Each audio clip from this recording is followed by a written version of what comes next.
Assalamualaikum warahmatullahi wabarakatuh. Nama saya Diana Dwi Afifah dari kelas 12 Perhotelan 4 SMK Negeri 2 Karawang. Di sini saya akan mempresentasikan mengenai hak kekayaan intelektual. Yang pertama, hakikat hak kekayaan intelektual. 1. Mengenal hak kekayaan intelektual. Hak kekayaan intelektual atau HKI merupakan terjemahan dari Intellectual Property Right atau IPR yang diatur dalam Undang-Undang Nomor 7 Tahun 1994 tentang pengesahan Agreement Establishing the World Trade Organization atau WTO.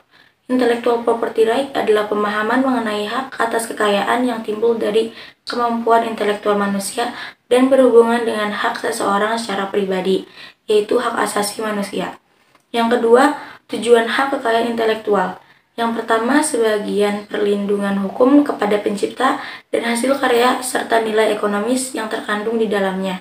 Kedua, mengantisipasi adanya pelanggaran hak atas kekayaan intelektual orang lain. 3. Meningkatkan kompetisi dan memperluas pangsa pasar, khususnya dalam hal komersialisasi kekayaan intelektual. Dan yang terakhir, sebagai bahan pertimbangan dalam menentukan strategi penelitian, industri, dan usaha di kawasan Indonesia. Yang ketiga ada dasar hak kekayaan intelektual. 1. Hasil suatu pemikiran dan kecerdasan manusia yang dapat berbentuk penemuan, desain, seni, karya tulis, atau penerapan praktis suatu ide. 2. Dapat mengandung nilai ekonomis sehingga dianggap suatu aset komersial. Lalu ada prinsip hak kekayaan intelektual. Prinsip hak kekayaan intelektual dibagi menjadi 4. Yang pertama yaitu prinsip ekonomi. Hal intelektual berasal dari kegiatan kreatif dan daya pikir manusia yang memiliki manfaat serta nilai ekonomi yang memberikan keuntungan kepada pemilik hak cipta. Yang kedua yaitu prinsip keadilan. Prinsip keadilan merupakan suatu perlindungan hukum bagi pemilik suatu hasil dari kemampuan intelektual sehingga memiliki kekuasaan dalam menggunakan hak atas kekayaan intelektual terhadap karyanya. Yang ketiga itu prinsip kebudayaan, merupakan pengembangan dari ilmu pengetahuan, sastra, dan seni untuk meningkatkan taraf kehidupan serta memberikan keuntungan bagi masyarakat, bangsa, dan negara. Yang terakhir ada prinsip sosial, yaitu untuk mengatur kepentingan manusia sebagai warga negara sehingga hak yang telah diberikan oleh hukum atas suatu karya menjadi suatu kesatuan yang diberikan perlindungan berdasarkan keseimbangan antara kepentingan individu dan masyarakat. Yang kelima, ada manfaat hak kekayaan intelektual. Pertama, memberikan perlindungan hukum bagi pencipta atau penemu dengan memberikan hak khusus untuk mengomersialkan karya ciptanya. Kedua, mendorong kegiatan penelitian dan pengembangan untuk penemuan baru di berbagai bidang teknologi. Ketiga, memberikan keleluasaan kepada para pencipta agar karyanya bermanfaat bagi masyarakat. Dan keempat, meningkatkan produktivitas dan daya saing produk Indonesia. Bagian B yaitu cabang dan pengaturan hak kekayaan intelektual. Menurut Salagan, ada 7 cabang hukum yang dianggap sebagai bagian dari hak kekayaan intelektual oleh perjanjian TRIPS. Yang pertama, hak cipta atau copyright. A. Mengenal hak cipta.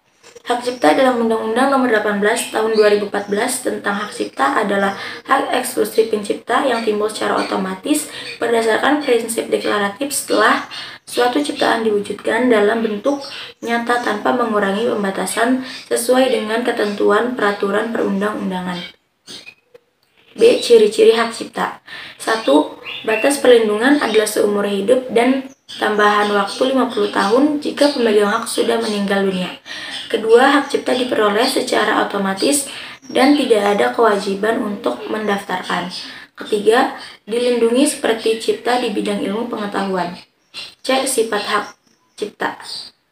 1. Pencipta atau pemegang hak cipta terhadap karya seni matografi dan program komputer mempunyai hak memberikan izin atau melarang orang lain yang tanpa persetujuannya menyewakan ciptaan tersebut untuk kebutuhan yang bersifat komersial. 2. Hak cipta dianggap suatu benda bergerak. Yang ketiga, apabila suatu ciptaan terdiri atas beberapa bagian tersendiri, diciptakan 2 orang atau lebih, dan yang dianggap sebagai pencipta adalah orang yang memimpin dan menguasai penyelesaian semua cipta tersebut. Yang keempat, Terdapat pengecualian jika dibuat perjanjian lain antara kedua pihak. 2. Merek atau brand.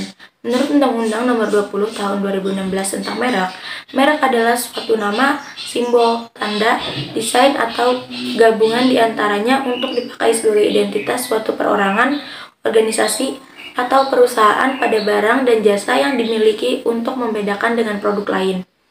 3. Paten. A. Mengenal hak paten. Menurut Undang-Undang Nomor 13 Tahun 2016 tentang paten, paten adalah hak eksklusif yang diberikan oleh negara dalam waktu tertentu pada seseorang atau kelompok atau inventor yang secara bersama-sama melaksanakan ide untuk menghasilkan suatu penemuan yang baru atau sebelumnya belum ada. Invensi adalah inventor yang dituangkan ke dalam suatu kegiatan pemecahan masalah yang spesifik di bidang teknologi berupa produk atau proses penyempurnaan atau pengembangan produk atau proses. B. Invensi yang dapat dipatenkan. Invensi dapat dipatenkan dengan aturan 1 jika pada saat pengajuan permohonan, paten invensi tersebut tidak sama dengan teknologi yang diungkapkan sebelumnya. 2. Mengandung langkah inventif. 3. Dapat diterapkan dalam industri. C. Masa berlaku hak paten. 1. Paten diberikan untuk jangka waktu selama 20 tahun sejak tanggal penerimaan permohonan paten. 2. Paten sederhana diberikan untuk jangka waktu 10 tahun sejak tanggal penerimaan permohonan paten sederhana. Nomor 4. Ada desain industri atau industrial design. A. Mengenal desain industri. Menurut Undang-Undang Nomor 31 Tahun 2000, desain industri adalah suatu kreasi tentang bentuk, konfigurasi, atau komposisi garis atau warna, atau gabungan di antaranya yang berbentuk 3 dimensi atau 2 dimensi. B. Desain industri yang dapat didaftarkan. Yang pertama, baru dan kedua tidak bertentangan dengan peraturan perundang-undangan yang berlaku.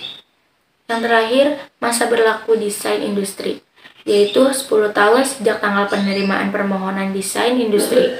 5. Desain tata letak sirkuit terpadu atau layout design of integrated circuit. A. Mengenal desain tata letak sirkuit terpadu atau DTLST. Menurut Undang-Undang Nomor 32 Tahun 2000 tentang desain tata letak sirkuit terpadu adalah kreasi yang berupa rancangan peletakan 3 dimensi dari berbagai elemen. Sekurang-kurangnya satu dari elemen tersebut adalah elemen aktif serta sebagian atau semua interkoneksi dalam sirkuit terpadu, dan peletakan 3 dimensi tersebut dimaksudkan untuk persiapan pembuatan sirkuit terpadu. B. Desain tata letak sirkuit terpadu yang didaftarkan. DTLST dapat didaftarkan jika DTLST tersebut orisinal. C. Masa berlaku desain tata letak sirkuit terpadu terdaftar, yaitu selama 10 tahun sejak pertama kali DTLST dieksploitasi secara komersial atau sejak tanggal penerimaan permohonan pendaftaran. 6. Rahasia dagang atau undisclosed information. A. Mengenal rahasia dagang. Rahasia dagang adalah informasi yang tidak diketahui oleh umum di bidang teknologi atau bisnis yang mempunyai nilai ekonomi karena dijaga kerahasiaannya oleh pemilik rahasia dagang. B. Lingkup rahasia dagang. Meliputi metode produksi, pengolahan, penjualan, atau informasi lain di bidang teknologi dan bisnis. C. Pelanggaran rahasia dagang. Yang pertama, seseorang dengan sengaja mengungkapkan rahasia dagang, dan yang kedua, seseorang memperoleh atau menguasai rahasia dagang yang bertentangan dengan peraturan perundang-undangan yang berlaku. D. Pengalihan rahasia dagang. Yang ketujuh, itu perlindungan varietas tanaman atau plant varieties. A. Mengenal perlindungan varietas tanaman. Perlindungan khusus yang diberikan negara yang di dalam hal ini diwakili oleh pemerintah dan dilakukan oleh Kantor Perlindungan Varietas Tanaman. B. Hak perlindungan varietas tanaman. Hak khusus yang diberikan negara kepada pemuliaan atau pemegang hak perlindungan varietas tanaman untuk menggunakan sendiri varietas hasil pemuliaannya. Bagian C yaitu perbedaan cabang dan pengaturan hak kekayaan intelektual. Masing-masing cabang hak kekayaan intelektual dapat disimpulkan perbedaannya dalam tabel sebagai berikut. Bagian D, pentingnya perlindungan hak kekayaan intelektual bagi kesuksesan perusahaan di era globalisasi. Sebagai antisipasi kemungkinan pelanggaran hak kekayaan intelektual milik pihak lain, meningkatkan daya kompetisi dan pangsa pasar dalam komersialis kekayaan intelektual. Bagian D, pengajuan dokumen hak kekayaan intelektual. Yang pertama yaitu sistem first to file atau pihak pertama yang mengajukan permohonan. Dan yang kedua, sistem first to invent atau memberikan hak kepada penemu pertama. F. Mengelola hak kekayaan intelektual. Yang pertama, waralaba. Yang kedua, kontrak lisensi. Jenis lisensi ada 4. Yang pertama, itu lisensi sukarela. Yang kedua, lisensi wajib. Yang ketiga, lisensi eksklusif. Dan yang terakhir, lisensi non-eksklusif. Kesimpulannya adalah pengetahuan akan hak kekayaan intelektual di kalangan wirausaha dimaksudkan untuk menimbulkan kesadaran pentingnya daya kreasi dan inovasi intelektual sebagai kemampuan yang perlu dimiliki oleh pengusaha industri yang ingin maju sebagai faktor pembentuk kemampuan daya saing industri. Sekian presentasi dari saya, mohon maaf bila masih banyak kekurangan.